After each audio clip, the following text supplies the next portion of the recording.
Hey guys, it's Weds. If you want to start Destiny 2 Season 23 really strong, you need to start with a strong build that will take advantage of both solar and strength. This build I'm about to show you will do just that. Without wasting any time, let's start with the subclass that we are using. We are using the Strength subclass and we are using Blade Fury. And then for our barricade, we go with the Towering Barricade, but you can choose the other one if you want. And then for our jump, we got High Lift.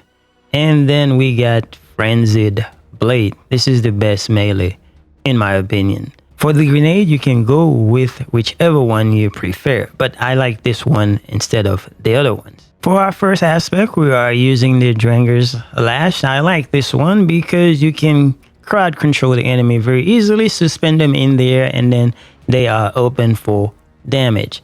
And then for the MVP of the build, it's Banner of War. This is a very popular one for the Strange subclass, and one of the reasons that I like this one is because you have multiple ways to activate it. You can use your finisher, you can use a sword, and you can use your melee to actually activate it, and then you get those bursts of healing, not just for you but also for your teammates. So this is overall the better choice in my opinion.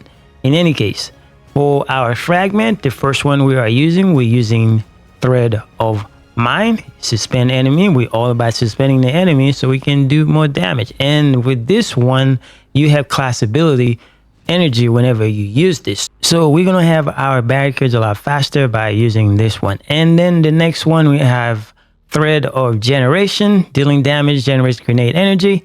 Grenade is very important for us in this build, and we can suspend enemy as well with the grenade, and then just take advantage of some of the champions, depends on what kind of activity that you are doing. And then the next one we are using Thread of Continuity. Now the reason why we are using this one is because we want to make sure that we crowd control the enemy as much as possible, so that increases the duration that it takes whenever you suspend something. Simply put, whatever crowd control you use on the enemy is going to last longer. So this is a very good fit for the build. And then for last one, we are using Thread of Warding. Picking up an orb of power grants Woven Mail. So Thread of Warding is another layer of staying alive with this build because you're going to have orbs all over the place. And then Woven Mail is by far one of the better damage reduction in this game. Next, let's check out the artifact to show you what we are using and why we're doing what we are doing. So you can clearly see this season simply focuses on solar. The first thing, we're not going to worry about the first column. In the second column, our first pick is going to be Kindling Trigger. As you can see, it says Radiant causes solar weapons to apply Scorch to unscorched combatants. So as long as you are using a solar weapon, you can take advantage of this, even though we are using a Strange subclass, but this allows us to have Radiant activated.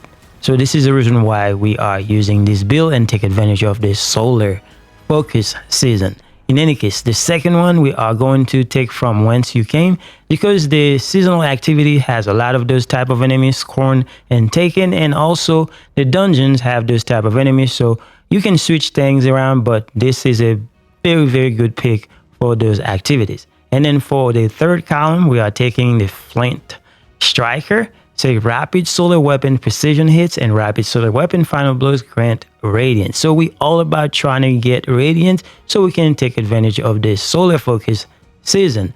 So basically, as long as you are hitting precision shot, you are going to be good to go. And the next one, we are taking Torch. Now as you can see what it says, while radiant, you deal increased weapon damage to combatants affected by strength and stasis debuffs, but we're not worried about stasis, so we all about strength. So whenever you suspend the enemy, you unravel, or if you use unravel rounds or you sever the enemy, those are all debuff that you can use to actually take advantage and then do more damage, especially when you are dealing with champion. If you keep hitting precision hit, then you get radiant, and then if you throw a grenade, then they get suspended, and then you can do more damage to them that way. So this is how this works.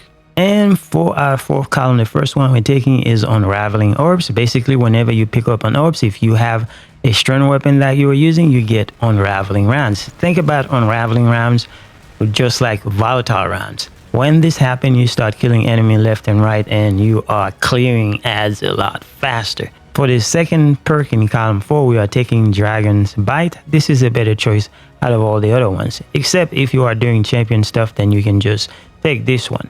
But for now, in order for you to get to the last column, so you got to pick one. So this is the best one out of all of them. And for our last column, even though we haven't activated it yet, but we know we're going to take this one because this is the better choice for this type of build. So while Radiant, Solar Precision Final Blows cause combatants to ignite. So you get Radiant, you scorch enemy, and then they can get Ignite. So this is a better choice here.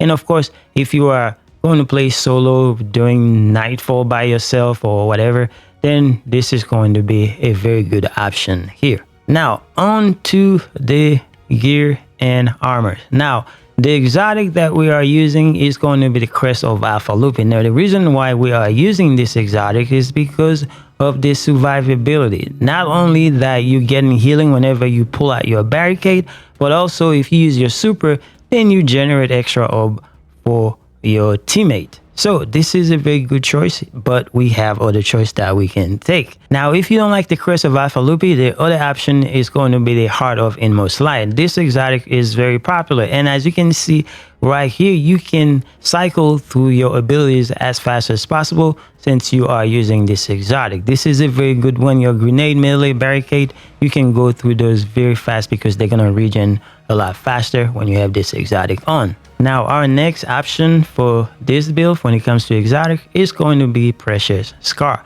This exotic got a rework this season. A lot of builds are gravitating towards this exotic because it is very good this season. So as you can see, since we are using a strength subclass, you got to make sure that you are using a strength weapon, and as long as you killing enemies with that strength weapon, then you're gonna have that healing. So this is the reason why everybody's using this for survivability. It is a very good one. All right, now let's go over the mods that we are using.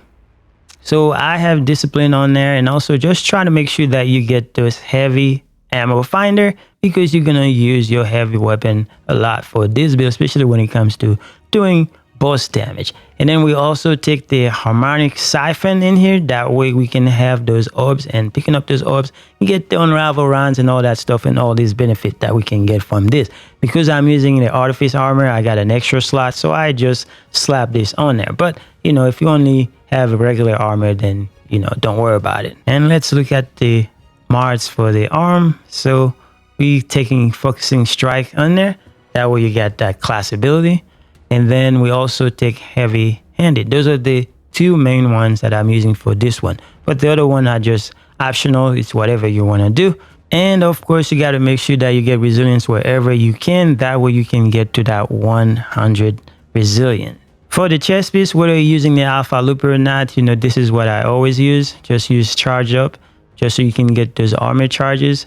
And then whatever resistance that you need. And then for the legs, since we are trying to focus on strength, then we just put 2 of those on there because I'm using their artifice armor again. And then we're trying to put some recuperation on there. You can also go with innovation. Those are very good choices that you can put on there. So it's whatever you need to keep the build going. And for our class armor, this is classic. So all we got to do, just make sure you get repair on there. This is a very popular one that we've been using seasons after season. So make sure you put that on there. And then we got this new mod that we put on there. That way, whenever you use your barricade, and then you can pick up all those orbs that are around you, it makes it easier without you having to walk over orbs. Or if there was orbs there that you couldn't see, then they come to you automatically. And lastly, it's whatever you need, whatever that's going to fit the build, that's what you put on it. So I'm just using Bomber on there because it's gonna help with the grenade regeneration. Now let's go over the weapons. And for weapons, you got to make sure that you are using a solar weapon somewhere in the build, but most likely it's going to be your energy instead of this.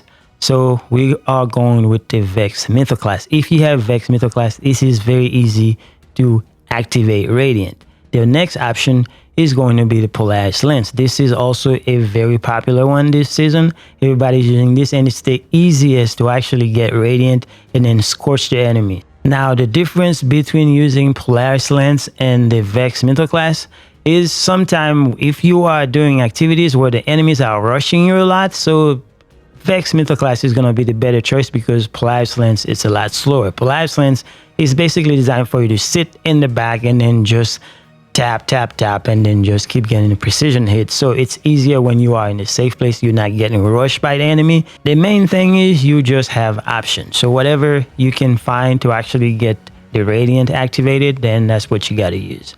And then for our kinetic slot, we are using a sniper rifle that is strained, but you don't have to use one that is strained. As long as you have one strained weapon in the build, you are good to go. Now, because I use a sniper rifle in the kinetic slot, so I pretty much use this most of the time as an add clear weapon because it's strained and I can get unraveling round going, and then so that is glorious. But you can also opt for a rocket launcher that is strained. That way you can get the benefit whenever you're radiant, and then you can debuff the enemy with strain and then just do some better damage, clear out things a lot faster.